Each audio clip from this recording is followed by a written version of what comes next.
Why does my stuff keep dragging apart? Yeah, so that can be kind of normal in Fusion 360. When you're sketching, you want to have constraints that will bring everything together. So in this case, my sketch comes apart because it doesn't have any of the normal constraints that keep it together. Are constraints just overkill, busy work? Constraints are how you tell a design story. Take, for example, this plate. A good friend of mine, not Beginner Bro, sent me this question a few years ago. He had this plate and he just wanted it to scale up correctly. So when he went in to edit the sketch and change the dimensions, he just wanted it to kind of keep the same design shape, right? And so when he made a change to a dimension, it should follow that shape or stay relatively the same. And so when I come in and look at mine and I make dimension changes, it just goes crazy. Let's watch it. I change this and this doesn't know how to behave. That's not solving for tangency. This line doesn't even look horizontal to me. And when I change it, look how it behaves, right? And it's actually just working with the inputs or the constraints that I gave it. I didn't give it enough. How do I get my sketch lines to kind of match up or be the same angle? All right, so when I'm looking at this plate, these edges should be the same angle. That's my design that I want, right? So when I'm editing the sketch or working in the sketch, I'm going to select these two lines, and up from above, I'm going to choose my constraints. I can do this pull down to see the rest of the list if I want it.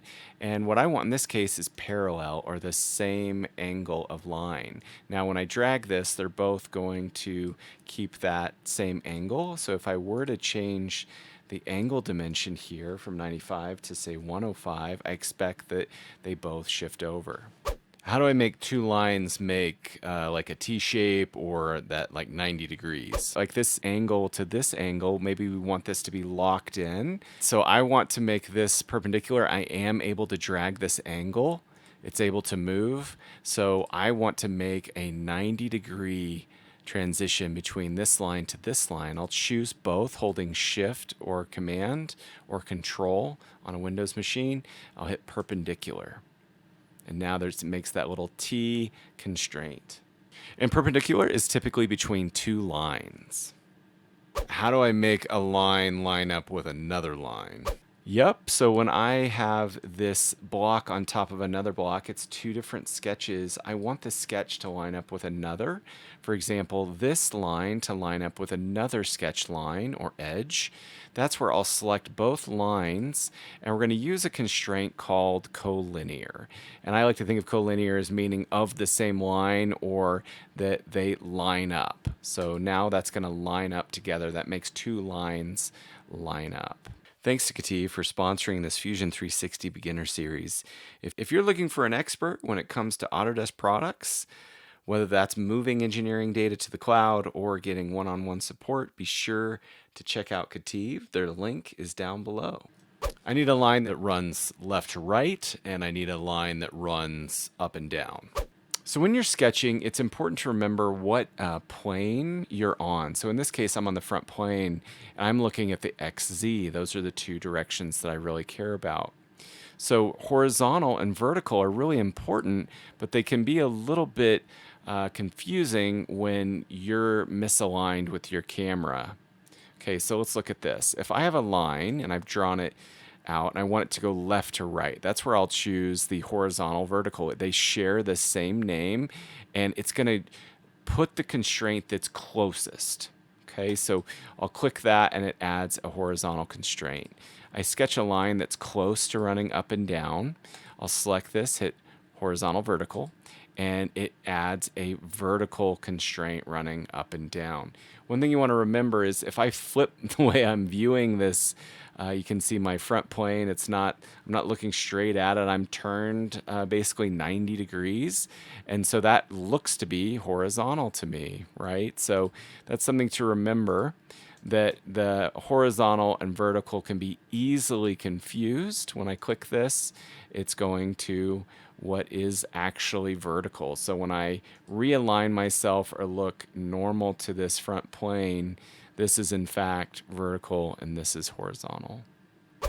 And is it just lines that can be horizontal or vertical with each other? So when you're sketching lines, you can absolutely make these horizontal and vertical like I just showed. But one thing that you might need to do is line up parts of your sketch. So in this case, I have two sketch lines and these are vertical. But what I'd like to do is make this top point line up with this bottom point. So I'll select the two with control and then I'll say they're horizontal or vertical, and it moves or realigns them so that they line up horizontally. I can then drag this where I need it to go. I could even line this up with the origin, say that they're horizontal. So now all those points align along a horizontal axis. So if I'm just starting with a design, I'm designing it kind of on the fly, do I still have to add constraints and dimensions? You definitely don't. With Fusion 360, I totally get that sometimes you just want to, you're dragging shapes, you're sketching as fast as you can just to get a concept out there, and that makes perfect sense. That's a great way to design.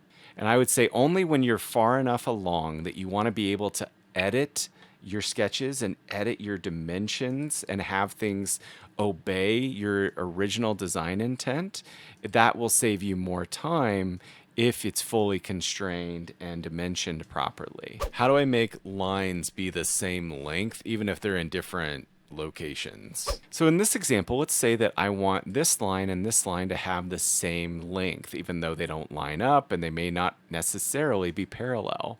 And that's okay. You can select these two lines and set them to be equal. That will specify that the length of the line is the same. So even if I change this dimension to, let's say, 65, you can see the angle just changed, but the length is still going to be, this true length of the line is this 45, and so if I change that to 65, it should change this bottom dimension line to 65. If I click on it, I'll notice the distance is 65 here. And the equal relationship applies to two or more lines. I could select a bunch of these lines and make them all equal. Can you explain tangent? I still haven't figured out what that is. Okay, so tangent is really important for making clean designs. So let's imagine that I want to create an arc that fit nicely. And when I'm creating this arc, so I'm going to choose the arc command and click it here, just in space somewhere. I want it to run smoothly to where one point contacts that line. And this line is my boundary line. I'll make it construction. And so now I've got this nice smooth transition line into arc. And I know that this only hits at one point.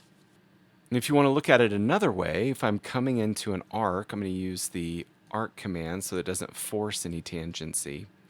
When I'm transitioning into this arc, you'll notice it snaps into place. The tangent relationship is there.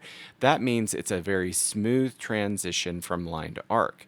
In this case, it's a much harsher condition or harsh transition where I go line into arc, so that ideal curvature is maybe not going to be followed. And that's where if I select this line and arc, I can choose these two to be tangent.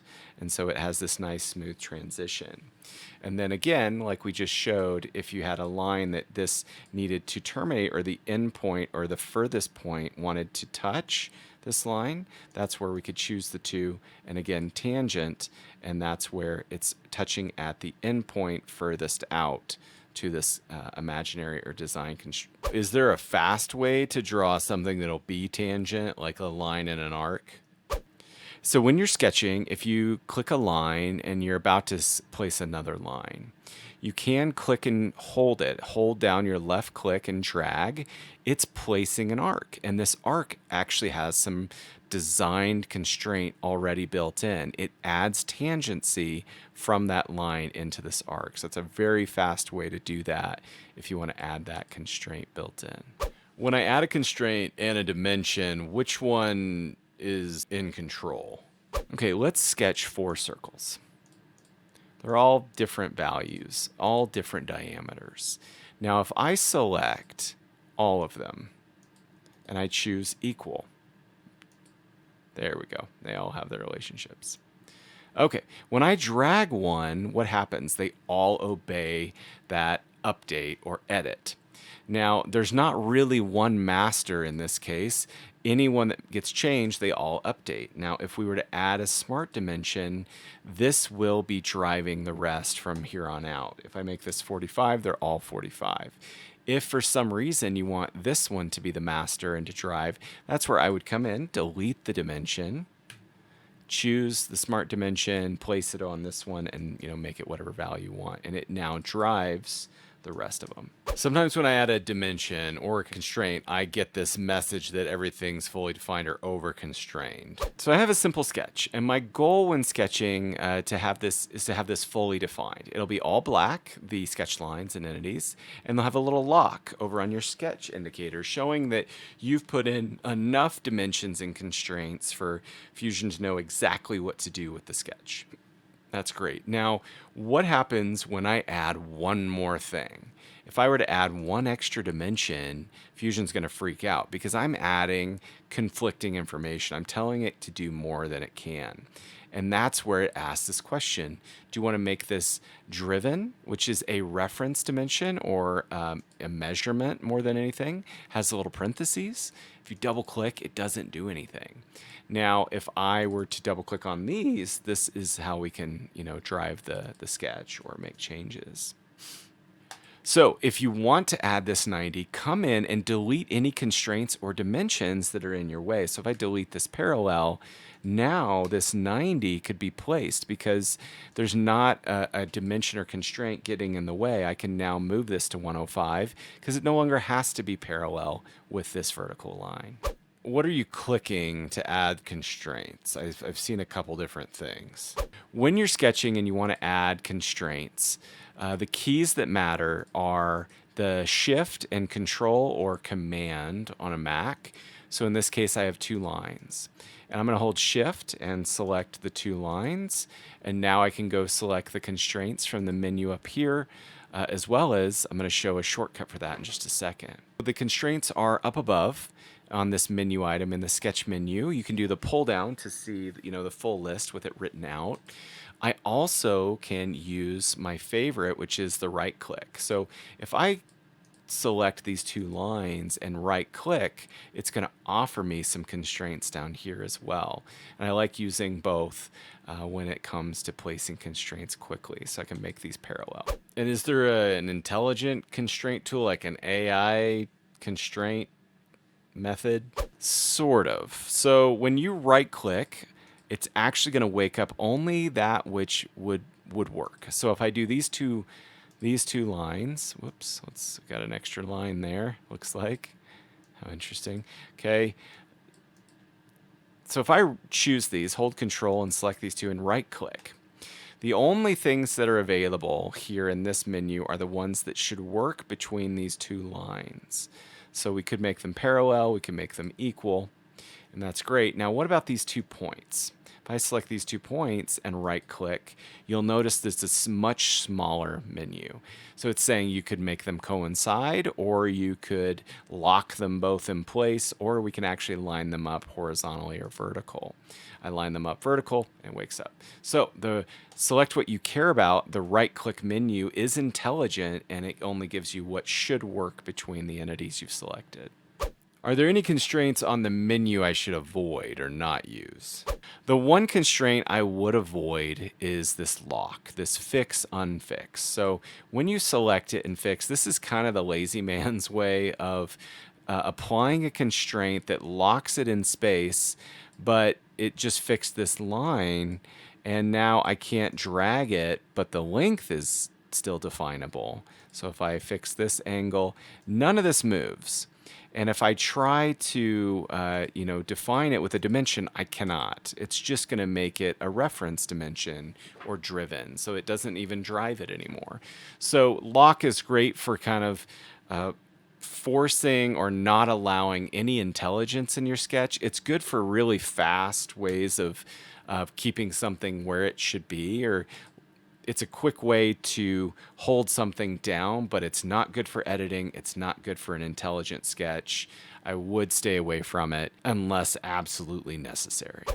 Can you show a way to like toggle all the constraints in the sketch and turn them off? So when you're in editing a sketch, over on the right is the sketch palette, and there's this option, show constraints. And this is great for turning it on and off so that you can see them. If it's getting in your way, you can toggle this on and off. What if I wanted to get rid of all my constraints, like start over, but not delete everything, not delete all the stuff I've drawn? So in this case, I don't want to redraw this, right? If I hit delete, that'll get rid of the sketch lines and the constraints. But what I want to do is just select the constraints, delete them.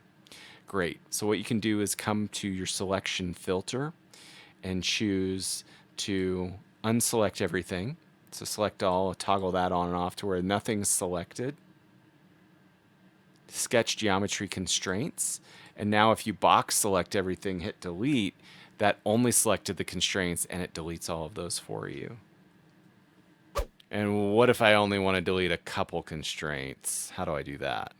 Kind of the same idea, right? Just box select what you don't want and hit delete. That will get rid of just those constraints.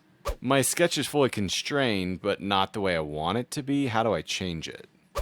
Okay, this sketch is fully constrained, all black. It has the little lock on the sketch. Now I wanted to be able to drive the height of this line. I want to dictate, I want to be able to, change that and have it update accordingly. Now I can't, because if I place one, I know it's just going to warn me that I'm adding an extra dimension. So instead, I can delete constraints or dimensions. So maybe deleting this dimension would be the easiest thing to get what I want. And I can't select anything because of my selection filter. I'll come back and be sure to make sure that I can select anything. There we go. Now when I select this, hit delete, I'm going to hit dimension and dimension this line now. This vertical distance is now being controlled by a smart dimension. If I make this 45, everything updates. And maybe one other example. So what if I wanted to add an angle, right? So I have a perpendicular here and that's getting in my way. If I delete that now, and this is vertical, we'll delete that too. Now this line can be dragged, at an angle. Let's actually click this line and make it horizontal. And let's try to, there we go. So as I drag this, you can see the angle changing. And that's where I want to come in and now, since I can drag it close to what I want, I can add that smart dimension to drive it. How do I figure out what's missing? How do I figure out what dimensions or constraints are missing on a sketch? So when it comes to sketching, it can feel like you're just throwing dimensions all over the place and the thing it just will not constrain, right? It won't go fully defined. And the thing that I like to do, or you add one more and it goes over defined, what I like to do is click on a blue point. So something that's this light blue and drag it around, and that helps me understand what's not defined. So this tangency is not there. If I want that, I could add that first. And then when I drag this, you can see what's happening. Okay, so what do I really want to control? When I drag this blue point, maybe I want this angle controlled, or maybe I want the height of this line vertically to be controlled. So I'll make that 70. Now it's fully defined. Nothing is left on it that will drag or move around. Do you have any cool tricks with constraints, like a magic trick? I'm not sure what you had in mind, but one cool one that I haven't mentioned is the ability to hold shift and wake up the midpoint. So by default, if you hover near the midpoint when you're sketching a line or something, it will try to snap to that midpoint. That's normal. That little triangle pops up. Now, if I wanted these two lines to line up with their midpoints being horizontal, it's a little trickier. So I'm going to choose horizontal first. I'm going to hold shift and it wakes up the midpoint, which is cool. And then same thing, I hold shift and it wakes up my midpoint here, and now those line up horizontally. So if you can't get the midpoint to wake up, use that shift key. That's a good little shortcut there. So when I'm sketching, is there a way to like auto constrain where it just auto places some constraints? Absolutely. So when you're sketching, when it wants to snap into something, you can see this little vertical constraint popping up. When you click, that's going to stay vertical. And how about this one? It's adding that 90-degree symbol. So it's adding a perpendicular constraint. And when we come down here, it's adding this dotted line. That's just temporary. It's just saying it happens to line up. but when I come down, it's adding the 90-degree symbol. That's perpendicular. Great. And then when I come to this, I can drag this down, and it's not going to snap it into place. But what I could do is, if I wanted to connect this circle to that endpoint, if I click there, it's adding a coincident, so it's aligning up that point to point, and it's going to stay locked into place. Sometimes you might have a line out in space. If you were to drag near it, it's going to connect, and you want to make sure to confirm that the coincident has been added. Sometimes it doesn't always add it, but when you do, then it's going to stay connected. Those points coincide. Hey, thanks for watching, everyone. I will see you in the next video.